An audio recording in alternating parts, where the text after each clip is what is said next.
Okay, this is part two. This is after the Mexico Brazil game, and I've got South 0. I believe at the 20-minute mark, and it's like 1:30 in the morning here. But I did want to talk about Spain, Chile, Australia, Netherlands. Besides, I believe that Croatia is playing Cameroon next in Group A. But let's Spain. I was thinking about this and really wanted to talk about it. Spain, Chile. Spain slowing down, weak defense, suspect goalie, can't put the ball in the net.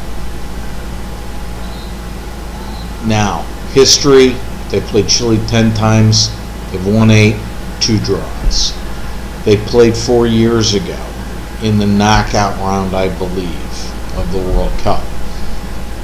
But here's my issue. I was not impressed with 90 minutes of Chile against Australia. It started out quick, got the early goal, got a second goal. But Australia started, at least for a good part of the game, to impose their will on Chile. And Australia's a pretty direct team. There's nothing fancy about what they do. It's bring it up, throw a ball into the middle, and Cahill heads it home, or Cahill gets a shot. And Chile struggled with that. A guy like Diego Costa will give them problems. So, I think Spain will win this, but Spain, I think, needs to get tough. I think Sergio Ramos and PK, if those are the two starters in the midfield, they've got to own that middle. You can't let Sanchez, you can't let his partner up front go crazy. And mind you, these guys, Ramos played against Sanchez at Barca.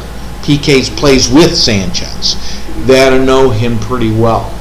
But the one who actually scored the second goal,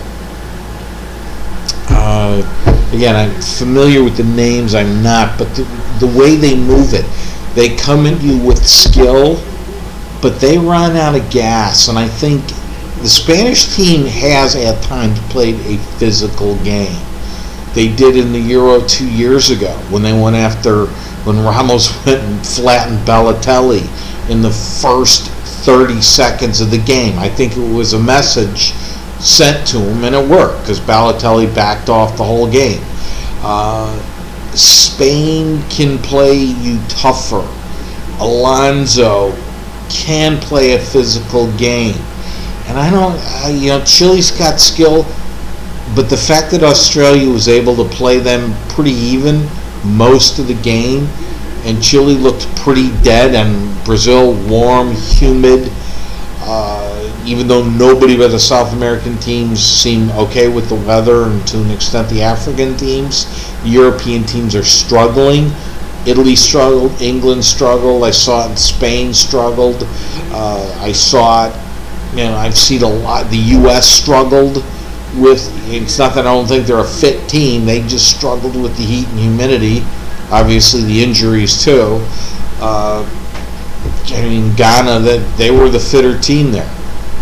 So the heat and humidity, though, Chile didn't look like they dealt with that well. So if Spain's going to run at a different tempo, obviously that's where you're going to be tired. I still think knowing they have to win and looking that they might come with a plan B. If they don't, and Chile defends them, who knows? But I'm not that impressed that Chile for 90 minutes can play where they'll beat Spain. Okay. Australia, Holland. I think the big thing with Holland or the Netherlands is a letdown. You just went and played, the defending champion and kicked butt. Can you have a game 2 letdown? Yeah, you might. Obviously, Australia plays a physical game too. They're not going to back down to some of the tactics that Holland will use. In fact, this may be the best rugby match we see. But I think the Netherlands has too much talent. Robin, if Robin stays in control and plays, he doesn't play a complete team game. He never has. But plays within a certain framework, he and Van Persie should have a field day. Having said that, if Robin tries to shoot every time he gets the ball and his shot's not there, then I could see an upset. I don't predict it, but that's where Netherlands do what they did against Spain. Close, they'll win. The Aussies won't back down though. They'll play them tough. So those are the 2 games I know about. I assume you got Croatia, the Croatian game coming up. Croatia-Cameroon. I don't know what team's going to show up for either. Croatia's a little more consistent. Cameroon's speed could give them problems. Croatia's physical play could give Cameroon problems. Cameroon did not look impressive against Mexico. If that's what they normally play, I'm picking Croatia. But Jekyll and Hyde teams are hard to tell. Luka Modric and his partner in the middle for Croatia have to have a better game. If they do, they'll win. They have the defense. They have people who actually are physical presence in the middle that if you can keep putting the ball into the middle, you think eventually they'll be able to put it home. But I've never seen Cameroon play a good game outside of the African Cup games. So I'm not saying they won't. I haven't seen it. They have players. They have had 2. They have Song who plays in the Spanish league, plays for Barca. Again, doesn't start because he's behind Sergio Ramos. They played for Chelsea this past year.